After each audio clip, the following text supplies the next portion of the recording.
Şimdi az önce tabii Merhabalar, iyi. evet, Rojava Kürdistan yöneticilerinden, özel yönetimin yöneticilerinden Foza Yusuf çağrı yaptı. Yani aslında 2014-2015'te Kobani kuşatmasında olan gibi, yani Kürt halkının hem kuzeyde hem de güneyde Rojava'ya sahip çıkmasını, Kobani'ye ve Rojava'ya sahip çıkmasını istedi. Benim sorum şu anda yani Rojava Kürdistan'ına, Kobani'ye yapılan bu saldırı Kuzey Kürdistan'daki insanlarda nasıl bir duygu yaratıyor? Yani insanlar ne düşünüyor? Yani öncelikle ben de Rojava halkına, orada mücadele eden bütün halkımıza buradan dayanışma mesajlarımı iletmek isterim.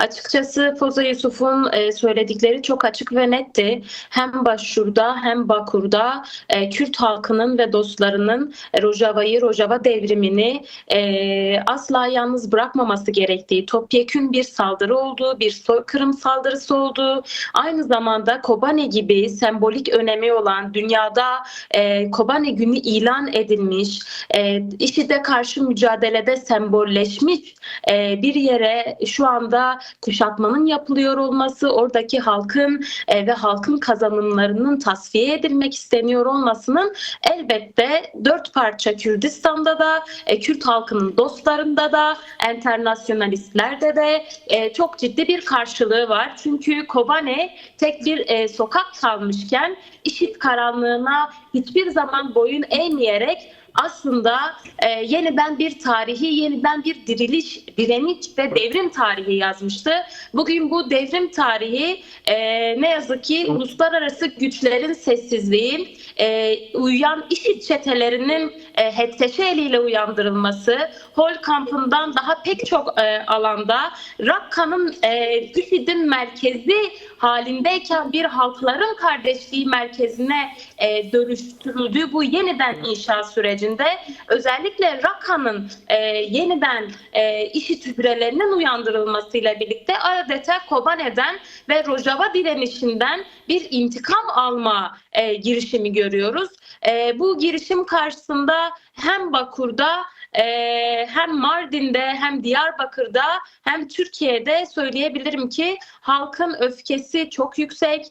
Çünkü bizim için Rojava demek sadece Kürdistan'ın bir parçası demek değil. Sosyolojik bağlarımızın olduğu, ailevi bağlarımızın olduğu, tarihsel, kültürel bağlarımızın olduğu ve Nusaybin'den eskiden insanların el arabasıyla sınırı geçtiği, mekansal bir bağın olduğu bir gerçeklik var. Dolayısıyla biz hiçbir zaman Rojava'da olup bitenlerin Bakur'dan bağımsız ilerlediğini düşünmedik. Bir ortak kaderi paylaşıyoruz. Bu sebeple şunu bir kez daha altını çizmek istiyoruz. Bugün HTŞ eliyle dünyanın başına bela edilmiş IŞİD'in yeniden uyandırılıyor olmasının elbette ki çok ciddi sonuçları olacak. Yalova'yı unutmamak gerekiyor. Yalova'da IŞİD'in nasıl bir mahalleyi ele geçirdiğini unutmamak gerekiyor. Orada yaşanan çatışmayı unutmamak gerekiyor. İşte Türkiye bugün bu çatışma alanını IŞİD'in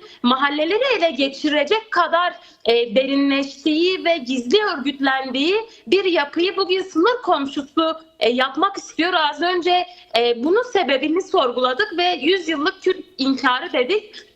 Kürt düşmanlığı o kadar göz bürümüş durumda ki şu anda HTŞ gibi az önce bahsettiniz insanların kafasını kesen, bütün insanlık dışı tahammülleri kendine yol edinmiş, izan edilmiş kadınları, çocukları, gençleri, yaşlıları hedef alan, sivilleri hedef alan Heyvasor gibi sağlık hizmeti veren bir yapıyı, hastaneleri hedef alan, insanlık suçunu her gün yeniden işleyen bir yapıyı ne yazık ki destekliyorlar. Bunun tüm dünya için elbette bir sonucu olur. Fakat biz hem yarın Mardin'de hem de Kürdistan'ın pek çok noktasında yapılacak olan eylemlere güçlü bir katılımla bu gerçeği bütün dünyaya bir kez daha duyurmaya, Rojava'ya dair dayanışma mesajlarımızı, Rojava'nın kaderinin bizim kaderimiz olduğunu, Rojava'ya saldırının asla sadece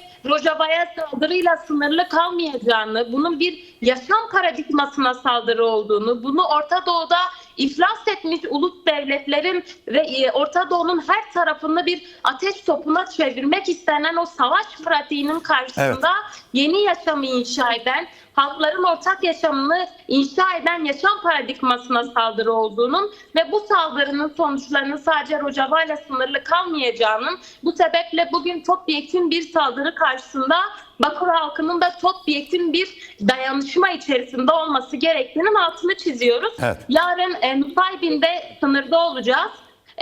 Saat 1'de bütün yurtsever halkımızı ve Rojava için kalbi çarpan, oradaki insanlık dışı uygulamalara sessiz kalmayan bütün halkımızı yarın Nusaybin'e, Kamışlı sınırına beklediğimizde sizlerin aracılığıyla bir kez daha ifade etmek istiyorum. Çok teşekkürler. DEM Parti Mardin Milletvekili Beritan Güneş.